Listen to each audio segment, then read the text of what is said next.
Sallallahu ala Muhammad. Sallallahu alaihi wasallam. Sallallahu ala Muhammad. Sallallahu alaihi wasallam. Ikhwan, sahabat iman dimanapun berada, alhamdulillah kita umat Islam telah sampai pada Idul Fitri. Idul Fitri adalah hari kemenangan, hari falah tentunya bagi orang-orang yang telah berjihad selama bulan Ramadan. Artinya tidak hanya sebatas puasa lahiriah, tapi juga mampu berpuasa secara batiniah. Bukan hanya menahan makanan dan minuman saja, tetapi juga menahan dari mengucapkan sesuatu yang dilarang oleh Allah, seperti ghibah, fitnah, namimah. Mampu menahan pandangan dari memandang sesuatu yang diharamkan oleh Allah, menjaga telinganya dari mendengar sesuatu yang diharamkan oleh Allah, juga menjaga tangan dan kakinya dari sesuatu yang dilarang oleh Allah. Nah, mereka itulah yang disebut falah atau menang pada Idul Fitri. Id artinya kembali, Fitri artinya suci. Itu mengartikan bahwa yang namanya manusia itu sejatinya adalah suci. Suci dari noda dan dosa. Dan tentunya Fitri itu mengartikan bahwa manusia telah kembali kepada aslinya suci dan beragama. Karena Rasulullah sendiri mengatakan, kullu mauludin yuladu alal fitrah. Setiap manusia itu dilahirkan ke muka bumi ini dalam keadaan suci. Wa abawahu yuhawidanihi wa yunasironihi wa yumajjisanihi. Orang tuanya lah yang membuat manusia itu berwarna dari segi agama, perbuatan, dan lain sebagainya.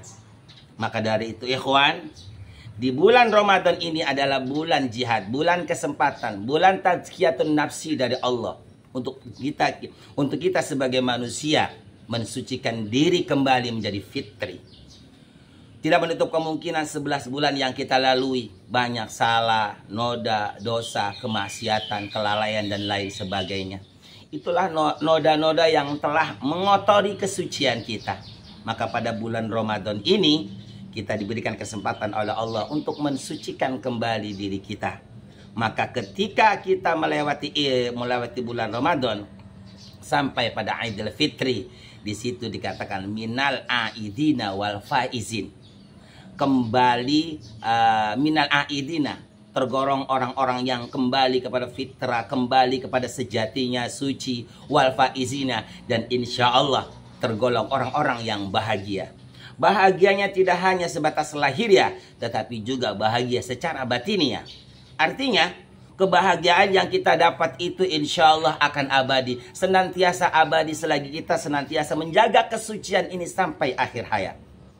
Karena kebahagiaan itu terbagi dua. Ada kebahagiaan secara spiritual, ada juga kebahagiaan secara material. Kebahagiaan spiritual adalah bersyukur kepada Allah atas kemenangan yang diraihnya selama berjihad di dalam bulan Ramadan dan dikembalikannya dalam keadaan suci. Ini suatu kebahagiaan yang amat luar biasa. Ini kebahagiaan yang disebut sa'adah, yang insya Allah dari kebahagiaan yang sa'adah ini timbul rasa syukur, mengakui dan merasa bahwa kemampuan kita bisa berpuasa dan jihad di bulan Ramadan itu adalah dengan kekuatan Allah, izin Allah. Lalu bersyukur, alhamdulillah. Dari rasa syukur itu kita dekat dengan Allah. Kedekatan dengan Allah itu lahirlah kita yaitu iktiraf. Ya, iktiraf itu adalah rumasa bahwa la haula wala quwata illa billah. Tiadalah daya dan kekuatan kecuali dengan izin Allah, dapat Allah. Nah, setelah kita sampai pada rasa syukur itu, insya Allah lahirlah jiwa mutmainnah, yang tenang, yang damai.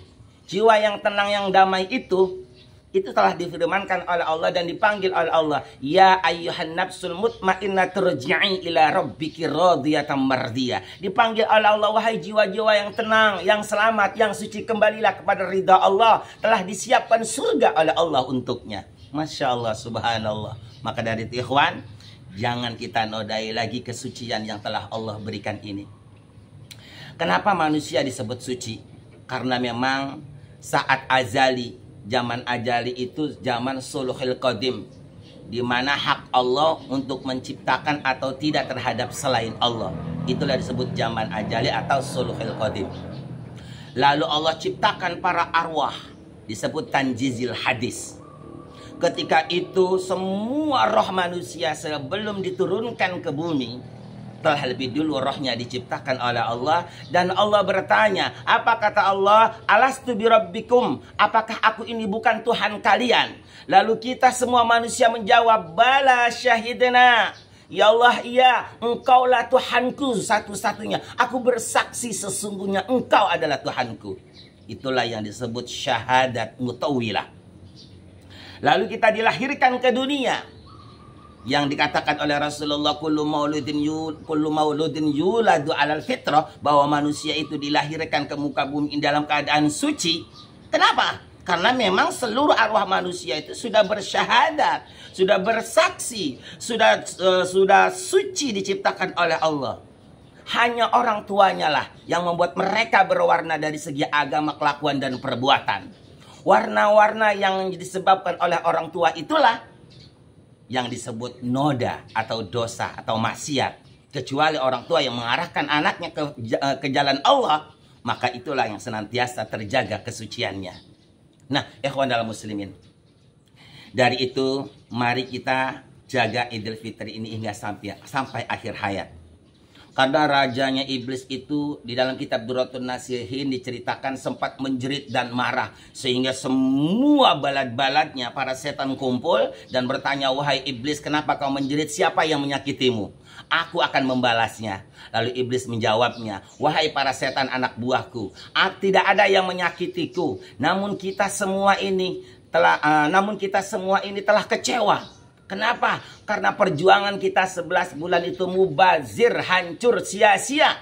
Karena Allah telah mensucikan hambanya pada bulan Ramadan ini dengan ibadah dan lain sebagainya.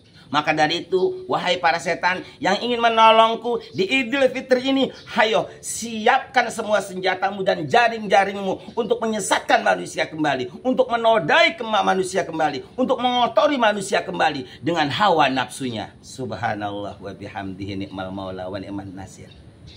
Ikhwan, Lebaran itu dianalogikan oleh salah satu wali songo yang disebut Sunan Kalijaga, yaitu dengan filosofinya kupat. Kupat itu artinya ngaku lepat bahasa Jawanya. Di hari Idul Fitri ini, satu sama yang lain kita harus saling mengaku bersalah dan rumasa bahwa diri ini kita sebagai manusia tiadalah daya dan upaya, tidak punya apa-apa, dan tiadalah kita, yang ada hanyalah Allah Subhanahu wa ta'ala. Maka dari itu ikhwan, ayo kita satu sama yang lain saling salam bersalaman, saling memaafkan, saling membebaskan. Makanya ada bahasa lebaran. Lebaran itu banyak artinya. Ada 4 arti dari lebaran. Pertama adalah lebaran. Yang kedua adalah leburan. Yang ketiga adalah luberan. Dan yang keempat adalah laburan. Itulah bahasa filosofinya.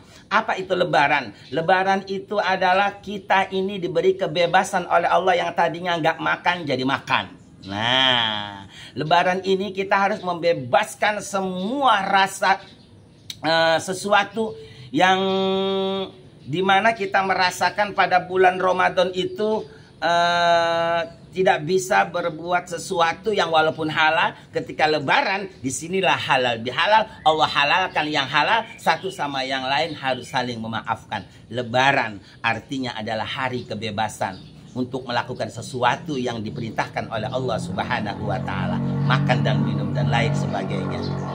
Yang kedua adalah leburan. Leburan itu artinya kita satu sama yang lain harus saling membebaskan. membebaskan segala kesalahan orang lain, memaafkan kesalahan orang lain, membebaskan hati dari rasa iri, dendam, dan benci. Itulah yang namanya leburan. Dan yang ketiga adalah luberan. Apa luberan? Di hari Idul Fitri ini, mari kita sama-sama saling berbagi, ya, saling berbagi, saling menolong, saling memberi. Kalau bahasa masyarakatnya yang saat ini sedang ramai dibicarakan adalah THR, ya, atau saling berbagi makanan. Yang keempat adalah laburan. Apa laburan? Laburan itu dari asal bahasa adalah ngecat rumah, ngeberesin rumah mau lebaran. Sebenarnya artinya laburan itu adalah mempersiapkan diri kembali menghadapi segala ujian, tantangan, rintangan selama 11 bulan yang akan datang kalau kita panjang umurnya. Dari sekarang mari kita laburan, persiapkan segala sesuatunya. Itulah ikhwan tentang masalah filosofinya lebaran. Nah, ikhwan dan muslimin yang dimuliakan oleh Allah Subhanahu wa taala, insyaallah pada Idul Fitri ini kita semua telah mendapatkan titel fitri, kembali kepada suci. Fa insyaallah kesucian ini senantiasa mari kita jaga sampai kita nanti menghadap Allah, bertemu dengan Allah. Kenapa? Sebab karena kesucian ini sejatinya adalah inna lillah wa inna ilaihi raji'un. Kita dari Allah, Allah tiupkan ruh pada diri kita dalam keadaan suci, lalu Allah turunkan kita ke muka bumi liyabluwakum ayyukum ahsanu amala, untuk menguji akan keimanan dan ketakwaan kita. Tetapkah kita bertahan dalam kesucian ini di dalam kehidupan yang penuh dengan warna, yang di mana dalam kehidupan ini, dalam dunia ini banyak sekali ujian, tantangan, rintangan dari mulai nafsu, dunia, setan, iblis dan lain sebagainya. Kalau kita mampu menjaga kesucian ini, innalillah, insyaallah kita akan kembali wa inna ilaihi rajiun, kembali kepada Allah bi ghairi hisabin, tanpa dihisab. Namun jangan salahkan siapa. Kalau naudzubillah summa naudzubillah, kesucian kita ini ternoda di dunia ini disebabkan dari nafsu kita, dari setan, dari iblis dan dari ujian dunia, maka di samping kita, setelah Allah memberikan kesempatan untuk senantiasa mensucikan jiwa kita setiap saat, bahkan dari 12 bulan Allah khususkan, spesialkan untuk tazkiyatun nafsi di bulan Ramadan. Kalau kita tidak mengamalkan kesempatan tazkiyatun nafsi ini, ketika kita mati, jangan salahkan siapa kalau tazkiyatun nafsi itu terjadi di neraka. Jadi umat Islam itu yang masuk neraka itu bukan disiksa, tetapi tazkiyatun nafsi, pensucian jiwa. Setelah jiwanya suci kembali, Allah masukkan ke surga.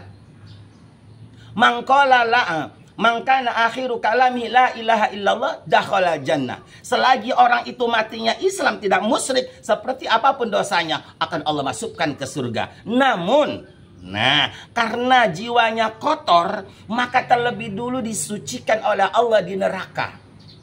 Kenapa? Sebab karena surga itu tempat suci, yang boleh masuk ke surga hanyalah orang-orang suci.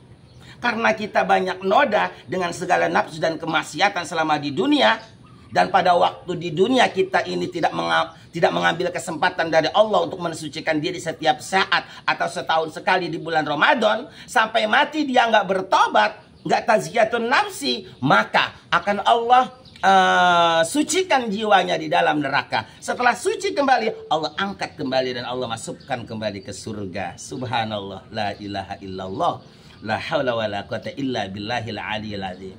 Ikhwanul muslimin, itu saja yang bisa disampaikan. Tentunya banyak salahnya, mohon hampura. Akhirul kalam, wabillahi taufiq wal hidayah. Wassalamualaikum warahmatullahi wabarakatuh. Sallu ala Nabi Muhammad.